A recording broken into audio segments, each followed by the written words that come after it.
ele participou conosco para falar da negociação do Vasco, né, para configuração da SAF, a parceria com a 777, né, a gente está usando a portuguesado, e o Levenciano foi citado pelo Rodrigo Capello, entrou em contato com a nossa direção para pedir direito de resposta. Então, ele já está ao vivo conosco. Leven, bom dia, bem-vindo à redação.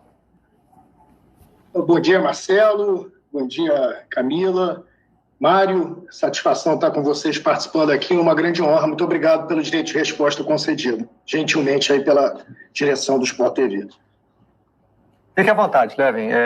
O que você pretende contestar aí no que foi falado ontem pelo Rodrigo Capello? Ô Marcelo, primeiro gostaria de agradecer ao Sport TV pelo direito de resposta, como já o fiz, pontuando o excelente relacionamento que sempre tive com o canal entre 99 e 2018, antes de me candidatar a presidente do Clube de Regatas Vasco da Gama, quando fui fonte e participei de várias matérias referentes à gestão e direitos esportivos e até de treinamento de jornalistas com relação à Lei Geral da Copa, convidado pelo então Paulo César Vasconcelos. São 3 aspectos do que disse o Capello, vou tentar ser bem breve. Sobre eu ser um candidato derrotado na urna nas últimas eleições, quando os fatos mostram que venci as eleições em todas as urnas, cujo resultado foi suspenso judicialmente, que a diretoria que lá está se sustenta em uma liminar, cujo processo não teve sentença ainda. Está suspensa há 14 meses e voltará a andar a partir de 10 de março próximo, o que pode explicar toda essa pressa nesse assunto da SAF. Segundo lugar, disse que eu gosto de caos e de bagunça, quando, na verdade, criei solução administrativa e financeira para o clube, muito mais eficiente e eficaz que a apresentada, sem qualquer necessidade de venda de ativos, tendo me oferecido, inclusive, ao VP financeiro do clube, Adriano Mendes, uma reunião aqui na minha casa, para implementar essa solução gratuitamente, me sendo negada por motivos meramente políticos. Exigir transparência é exercer a democracia e possibilitar o quadro social participar do debate, não havendo qualquer causa ou bagunça, e mostrar a todos que a enorme resistência do quadro social à venda assodada do futebol do clube, imposta de fora para dentro, sem um debate interno. Quanto aos valores, eu nunca disse que eram nominalmente 70 milhões, mas que no modelo que está sendo praticado no Brasil, dependendo do esclarecimento de onde e para onde vai o recurso de 630 milhões, se de dentro da própria operação da SAF ou para a própria SAF, talvez isso não remunere o clube social. E também há necessidade de esclarecimento, se no período do aporte contratado, o parceiro pode tirar dividendos ou qualquer outra remuneração, como taxa de administração, antes de efetivar os aportes. Sem esses esclarecimentos, fica difícil você apoiar um projeto como esse, no qual a diretoria do clube insiste em fazer isso através de como se fosse uma venda publicitária de marketing, em vez de fazer um debate aprofundado sobre uma mudança tão estrutural num clube de 124 anos de história como o Vasco. Estou à disposição de vocês aí para qualquer indagação, pergunta, mais uma vez agradecendo a gentileza de todos por permitir esse espaço. Só para contextualizar, né, o Capello ontem estava falando, ele publicou uma coluna na segunda-feira sobre as negociações do Vasco, e ontem a gente estava repercutindo aqui justamente o que ele publicou na coluna. Então, os seus questionamentos, Leven, vamos recapitular, por favor. Um questionamento com relação a ele dizer que você é candidato derrotado, isso aí é um... Nas urnas. Candidato derrotado nas urnas. Nas urnas não foi onde eu perdi. Né? Se perdi na justiça através de uma liminar que ainda não foi julgado. O processo não tem sentença ainda, está parado há 14 meses e retorna agora 10 de março para que a gente possa ver se haverá uma sentença em breve. É esperado uma sentença ainda para esse primeiro semestre de 2022 e a situação das eleições podem ser definidas de outra maneira, porque o processo não se resolve através de uma liminar, mas através de sentença judicial. Certo. Mas, por enquanto, por determinação da Justiça, o presidente do Vasco é o Roberto Salgado. Né? Mas não por uma vitória nas urnas, por uma vitória na Justiça liminar. Com relação aos 70 milhões, que você tinha tratado esses 70 milhões como não um adiantamento, mas como todo o valor que seria investido pela 777, e que depois os outros 630 seriam resultado de dinheiro gerado pelo próprio Vasco. Você sustenta esse ponto de vista?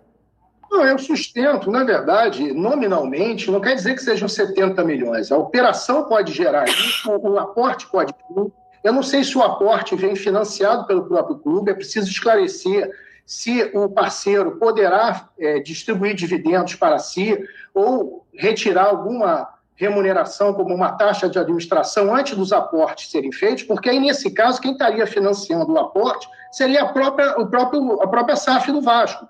Então, além do que, se os recursos vêm do clube, ou ainda que não venham do clube, vão para a SAF, se os recursos, vêm da SAF, e ainda que não venha da SAF, vai para a própria SAF, você não está remunerando o quadro social, não existe uma remuneração do quadro social pela venda dos ativos que pertencem aos sócios que está sendo feito. O que eu vejo, Marcelo, no momento, é que existe muito pouca informação e muito oba-oba. Está se fazendo um esforço enorme para se fazer um marketing da venda, como se fosse a melhor coisa do mundo, o melhor negócio possível para o futuro do Vasco, sem fazer um debate aprofundado, sem mostrar ao quadro social, aos próprios conselheiros, quais são os termos e condições dessa contratação, que segue aí com uma série de especulações. A gente acordou entendendo que era 1 bi em 700, o próprio Capello corrigiu dizendo que não era 1 bi em 700, eram 700.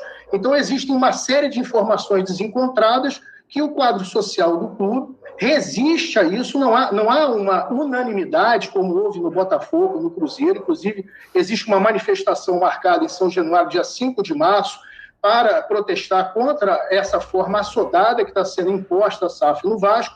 E existe o direito do quadro social e do associado de participar desse debate e de entender exatamente o que a diretoria administrativa está propondo.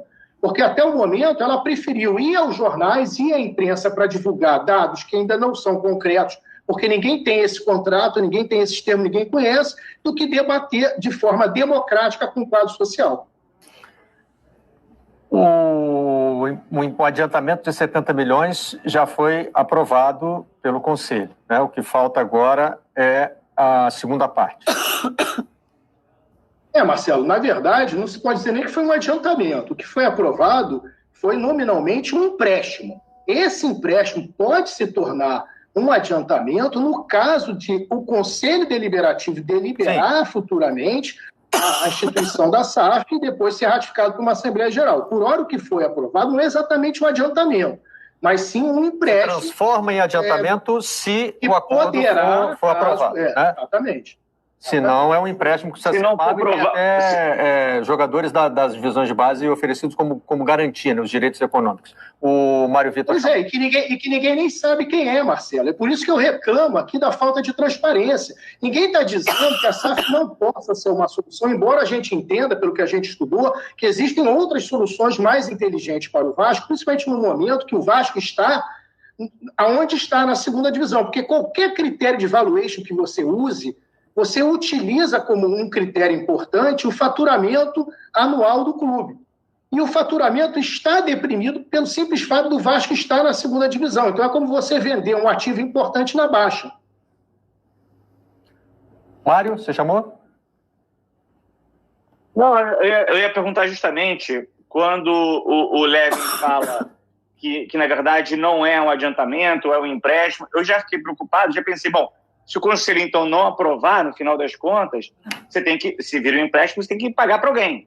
E aí você estava entrando, você mesmo, Bahia, estava entrando na questão de ter jogadores da base envolvidos, é isso? Aí o Levin disse que esses jogadores, inclusive, você não sabe quem são, é por aí, Levin? São oferecidos como garantia.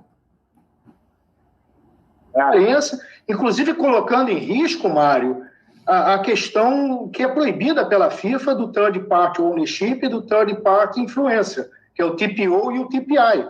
Porque quando você dá como garantia jogadores, você está influenciando na empregabilidade e no direito de transferência livre que o clube e o atleta podem dispor sobre aqueles atletas que estão sendo dados. Então, ainda corre o risco Vasco de ser punido pela FIFA pelo fato de ter colocado jogadores como garantia de um empréstimo. Muito bem. Levenciano, obrigado pela participação no Redação Sport TV. Foi um prazer recebê-lo para ouvir o seu lado da história, que é parte da nossa função aqui, né? Marcelo, obrigado. Vocês estão de parabéns aí, né? Eu acho que num ano eleitoral é muito importante se garantir democraticamente o direito das pessoas citadas a se manifestar. Um bom dia para todos e um grande programa aí para vocês, né, nessa quarta-feira de cinzas.